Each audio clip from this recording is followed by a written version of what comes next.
Hello, चलो अब कहानी आगे देखते हैं। मुझे पता है कि आप सब्सक्राइब नहीं करने वाले हो।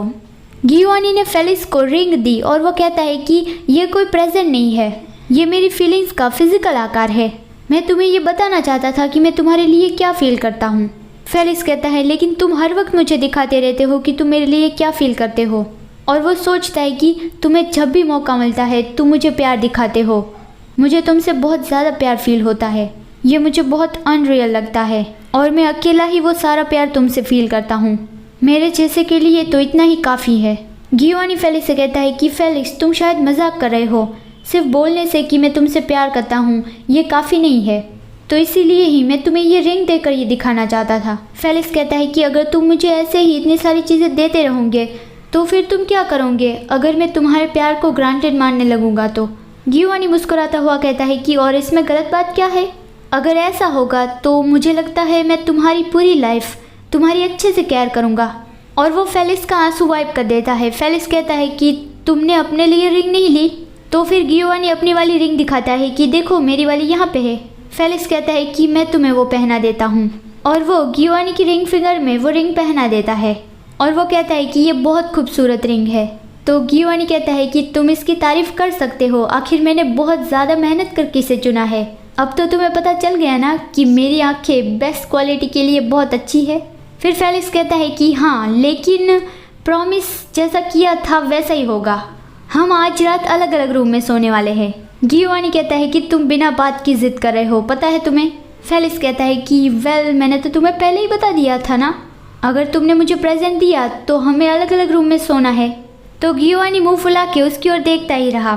फेलिक्स अंदर ही मुस्कुराता हुआ सोचता है कि देखो तो उसे वो कैसे पाउट कर रहा है। जब वो मुझे टीज करता है तब उसे भी इतना ही मज़ा आता होगा।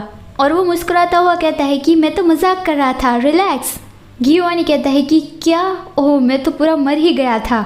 ज़रा खुद को देखो, तुम कितने बड़े हो गए हो और मजाक कर रहे हो। मुझे टीज करके तुम्हें मज़ा आया। फेलिक्स कहता है मैं तो बस अपना बदला ले रहा था। गियोवानी कहता है कि वो बस मैं खुद को रोक नहीं सकता। और वो फेलिक्स को किस करने लगा और कहता है कि I love you Felix. Felix कहता है आई लव यू टू और वो अपने टिप टॉप पे गियोवानी को किस करता है। फिर गियोवानी और फेलिक्स वापस साउथ कोरिया जा रहे थे। लियो गियोवानी को वो चीज़ें देता है जो गियोवानी ने उससे मंगवाई थी। गियोवानी लियो से पूछता है कि तुमने अपना माइंड कैसे चेंज कर लिया। लियो पूछता है कि किस बारे में। गियोवानी कहता है कि तुमने मुझे फेलिक्स को हमारे घर इनवाइट करने दिया, तुम्हें तो पहले वो बात अच्छी नहीं लग रही थी ना। लियो कहता है कि उसने मुझे थैंक्स कहा था कि जब तुम छोटे थे तब से लेके आज तक हमने तुम्हें अकेला नहीं छोड़ा। उसने सिर्फ मुझे ही थैंक्स नहीं कहा, लेकिन उसने हमारी पूरी फैमिली को थैंक्स कहा कि हम सब ने तुम्हें बहुत प्यार दिया इसलिए। गियोवानी सोचता है कि क्या फेलिक्स ने ऐसा कहा था। लियो कहता है कि वो बस उसकी ये बात सुन के ही मैंने डिसाइड किया कि मैं उसे थोड़ा ऑब्जर्व करता हूँ। ऐसी बात नहीं है कि मैंने उसे कम्प्लीटली एक्सेप्ट कर लिया है।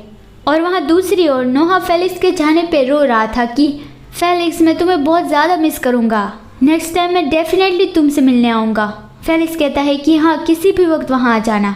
तभी नोहा की नज़र फेलिक्स की रिंग पे जाती है और वो कहता है कि फेलिक्स ये रिंग। फेलिक्स कहता है कि हाँ वो क्रिसमस प्रेजेंट है। नोहा हंसता हुआ कहता है कि और तुमने तो कहा था ना कि तुम्हें रिंग जैसी चीज़ों में कोई इंटरेस्ट नहीं है। बाय द वे फेलिक्स, गियो तुम्हें कभी भी मुश्किल में डाले या फिर तुम्हें सैड फील करवाए तो किसी भी वक्त मुझे कॉल कर देना, मैं तुम्हारे साइड हूँ, तो मैं उसे पनिश करूँगा। लेकिन तभी गियोवानी आ गया और वो फेलिक्स को ले जाने लगा और कहता है कि ऐसा तो कभी नहीं होगा। और वो फेलिक्स को कहता है कि चलो अब चलने का वक्त हो गया है, चलो चलते हैं फेलिक्स। फेलिक्स कहता है कि हाँ और फिर वो लोग बाय बाय कह के चले गए। गियोवानी ने फेलिक्स की रिंग फेलिक्स को चेन के साथ उसके गले में पहना दी। वो कहता है कि जब हम बाहर जाए तो तुम्हें उसे अपने कपड़ों में छुपा के रखनी चाहिए।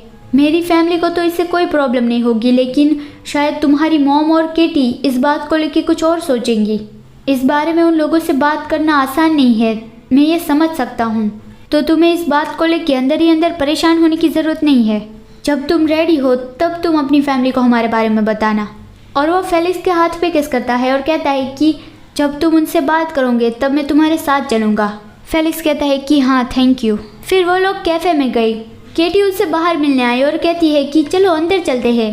फेलिक्स कहता है कि लगता है आज बहुत ज़्यादा कस्टमर्स है, तो मैं तुम्हें ज़्यादा परेशान नहीं करना चाहता, मैं बस हेलो कहने आया था। मैं घर जाता हूँ और अनपैकिंग करता हूँ। तभी गियोवानी आता है और वो केटी को हेलो कहता है। तो केटी उसे पूछती है कि क्या आप फेलिक्स को घर तक छोड़ने जा रहे हैं। गियोवानी कहता है कि हाँ, लेकिन मैं तुम्हारे लिए गिफ्ट भी लाया हूँ। तो ये सुन के केटी बहुत ज़्यादा खुश हो गई। तभी अंदर से उसकी मॉम आती है और वो गियोवानी को अंदर इनवाइट कर रही थी। गियोवानी कहता है कि हम बस अभी जा ही रहे हैं, हम गिफ्ट देने आए थे। और वो फेलिक्स की मॉम के पास उसे गिफ्ट देने चला गया और उसका हालचाल पूछने लगा। तभी केटी ने गियोवानी के हाथ में रिंग देख ली और वो फेलिक्स का हाथ मांगने लगी कि मुझे देखने दो तुम्हारा हाथ, मुझे तुम्हारा लेफ्ट हैंड देखने दो। फेलिक्स उसे अपना हाथ दिखाता है तो केटी देखती है कि ये क्या है, वो यहाँ पे नहीं है। फेलिक्स कुछ नहीं समझ रहा था। केटी उसे पूछती है कि वो कहाँ पे है। फेलिक्स कहता है कि क्या तुम्हारा मतलब क्या है। केटी कहती है कि ऑब्वियसली मैं रिंग के बारे में बात कर रही हूँ, मैंने अभी उसे देखा। मिस्टर गियोवानी ने अपनी लेफ्ट रिंग फिंगर में रिंग पहनी है, तो तुम्हारे हाथ में भी रिंग होनी चाहिए। फेलिक्स डर गया कि क्या केटी को पता है। फिर केटी कहती है कि रुको एक सेकेंड, क्या वो वन साइडेड लव है, क्या उसने तुम्हें रिजेक्ट कर दिया। Thanks for watching this video, मिलते हैं अगली वीडियो में, बाय बाय।